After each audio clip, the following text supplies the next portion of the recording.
Hello everyone, how's it going? E aí galera, tudo bem com vocês? Vamos dar hoje continuidade sobre os modal verbs, que são os verbos modais, que a gente já aprendeu na nossa primeira videoaula. Para quem ainda não assistiu a primeira videoaula, é importante que você assista primeiro a primeira videoaula para você depois assistir essa. Pois nessa aula de hoje a gente vai dar continuidade sobre alguns verbos modais que vamos contemplar hoje. E para você saber o que é um verbo modal, como usá-lo e quais ideias que ele se passa, você deve assistir primeiro o vídeo parte 1. Bom, vamos começar o vídeo parte 2 de hoje e vamos dar continuidade sobre os verbos modais.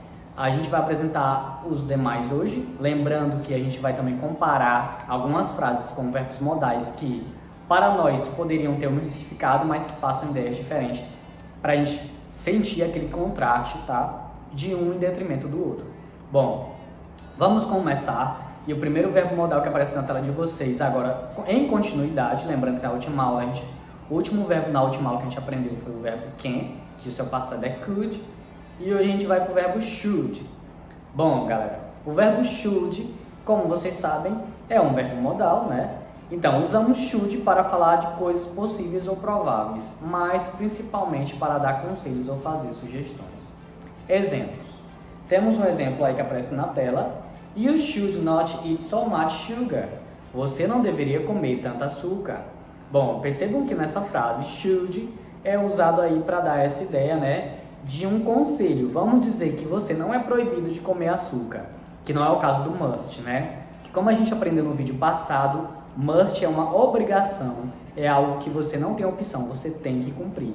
Já o should é um conselho que você pode sim deixar de fazer, mas que, claro, haverá consequências. Então, imagina só o cenário, você não pode comer muito açúcar e você se depara na sua geladeira com um sorvete, né?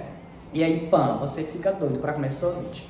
E ao passo que você abre aí a embalagem do sorvete para comer, aparece, vamos dar um exemplo, a sua mãe e ela fala: You should not eat so much sugar.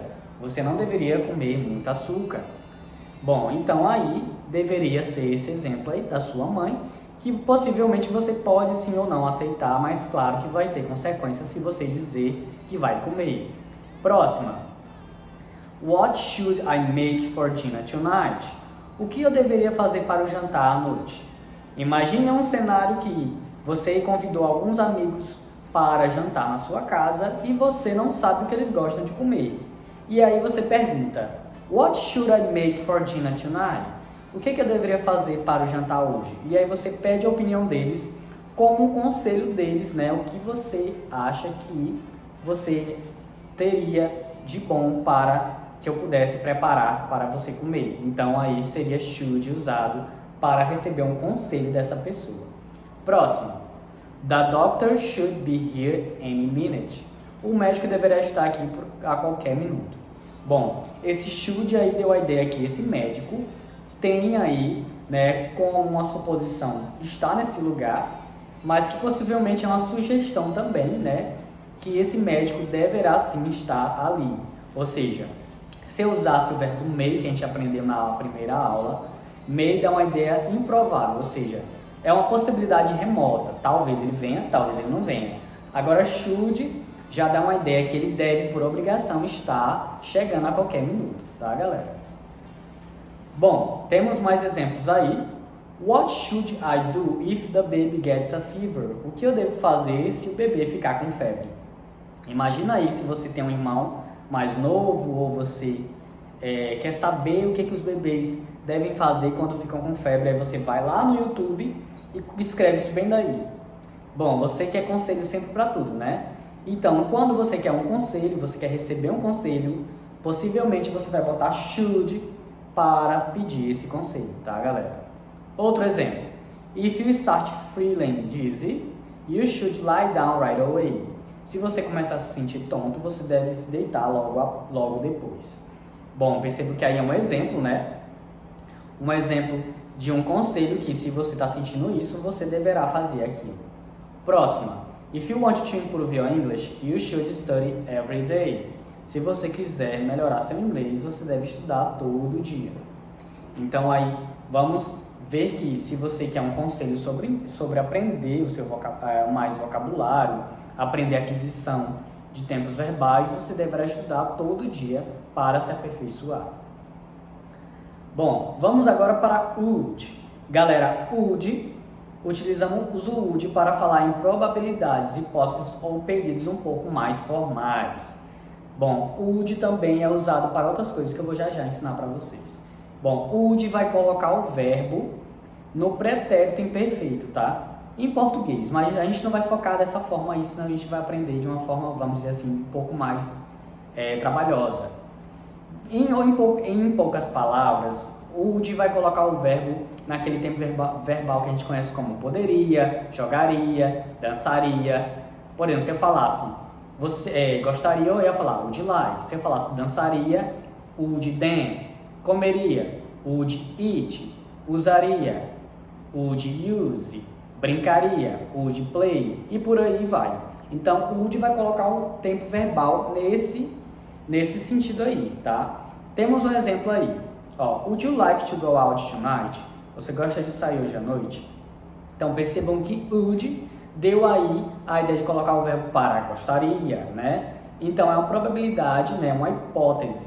O would, ele é mais hipotético, tá, galera? E a possibilidade dele também é mais formal. Próxima. I tried to tell them, but they would not or wouldn't listen to me. Tentei falar para eles, mas eles não me escutaram. Então, percebam que foi usado o would aí para dar uma ideia de algo que eles não fizeram, não me escutariam, né? Eles não teriam me escutado. Então, dá essa ideia de uma probabilidade, uma hipótese aí. Vamos lá, vamos para mais exemplos. What would you do if you had $1 million? O que você faria se você tivesse $1 milhão? Bom, certamente se eu recebesse essa quantia de dinheiro, eu responderia em inglês. I would travel around the world. Eu viajaria pelo mundo. Ou então, I would buy a big house. Eu compraria uma grande casa. Ou, I would travel to the United States. Eu viajaria para os Estados Unidos. Bom, isso aí é um exemplo meu. É coisa mesmo só para esmiuçar aí como ficaria um exemplo de resposta. Então, percebam que a gente usa o would, né, para falar de uma ideia hipotética. Claro que você pode um dia ganhar $1 milhão com alguma coisa, algum evento, né? Mas isso é uma ideia bem remota também. Então, o would deu a ideia, né, de passar essa ideia de hipótese. A próxima é assim. If I were you, I would audition for American Idol. Se eu fosse você, eu faria uma audição para o American Idol. Claro que para nós aqui seria o The Voice, né? Que é o The Voice Brasil. Então também dá a ideia de uma suposição, né? Se eu me colocar no seu lugar, eu faria tal coisa. Então a gente pode usar também o would para dar essa ideia de suposição. Temos mais exemplos aí. Também usamos would para falar sobre coisas que a gente costumava fazer no passado. Muito parecido com o used to, mais o verbo. Bom, used to também coloca o verbo no passado para ações que a gente fazia e não faz mais. Por exemplo, se eu falasse When I was a kid, I used to fly a kite. Quando eu era uma criança, eu costumava empinar pipa ou brincar de pipa. Bom, eu também posso fazer isso com o verbo would, tá? Eu posso colocar would. Atenção! Para verbos que não indicam ação, eu não vou usar would, eu vou usar used to, viu, galera? Então, vamos, por exemplo, aqui com o would. When I was a child, I used to ride my bike in that park every day. Quando eu era criança, eu andava ou eu costumava andar de bicicleta nesse parque todos os dias. When I was in college, my friend and I would study all night and sleep all day. Quando eu estava na faculdade, meus amigos e eu estudávamos a noite toda, dormíamos o dia todo. Então, percebam que o would também é usado, além de used to, para dar a ideia de uma ação que você não faz mais hoje, mas que fazia no passado. Também temos o would também usado no sentido de dar essa ideia de suposição também para outros acontecimentos. Por exemplo, when you are a baby, you say the funniest things. Quando você era um bebê, você dizia as coisas mais engraçadas. My grandma would always tell the best stories about her childhood.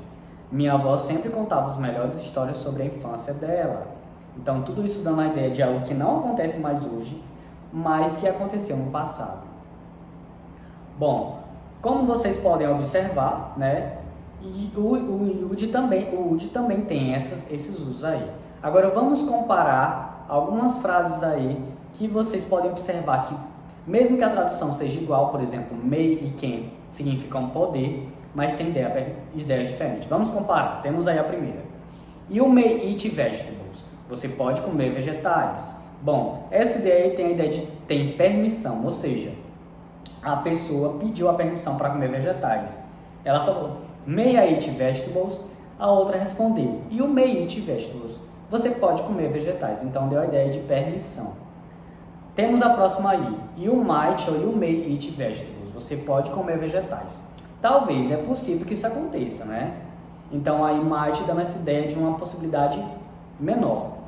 You must eat vegetables. Você tem que comer vegetais. É como se a sua mãe ou seu pai estivesse falando, você tem por obrigação comer vegetais para você ser saudável. Então, you must eat vegetables dá a ideia de obrigação. Temos também a próxima, you can eat vegetables. Você consegue, você é capaz de comer vegetais. Dando a ideia tanto de uma capacidade, como que você é capaz de comer esses vegetais, você tem toda a permissão para isso. Vamos para a próxima. You could eat vegetables. Você poderia comer vegetais. Bom, como eu falei, tanto no passado ou no presente não tem tanta diferença do verbo modal. Ele pode ser usado para o passado ou para o presente e ainda consegue ficar intacto na intenção de fala.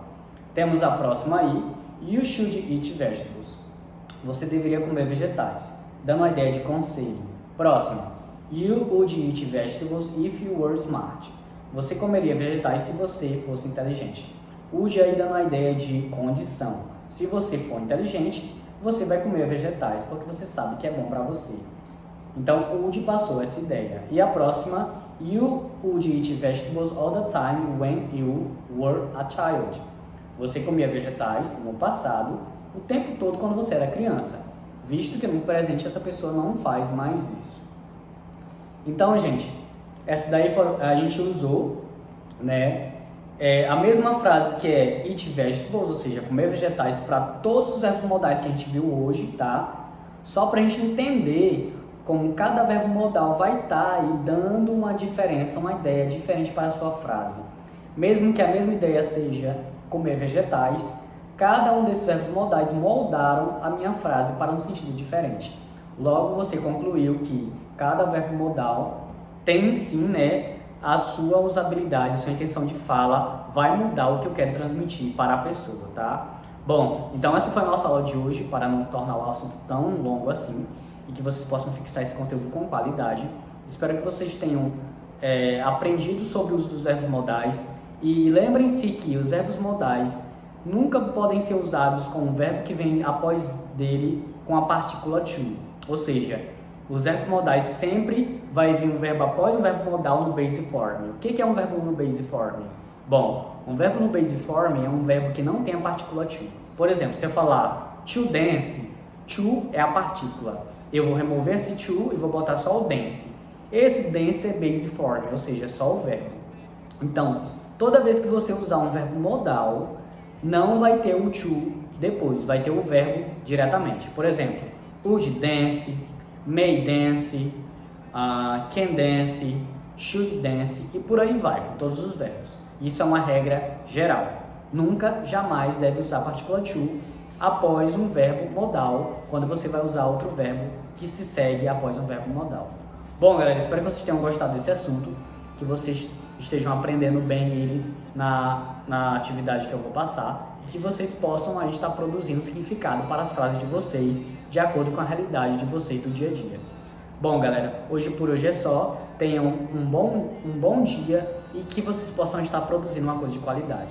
So, students, see you next class. Have a nice day and that God blesses you a lot. Take care.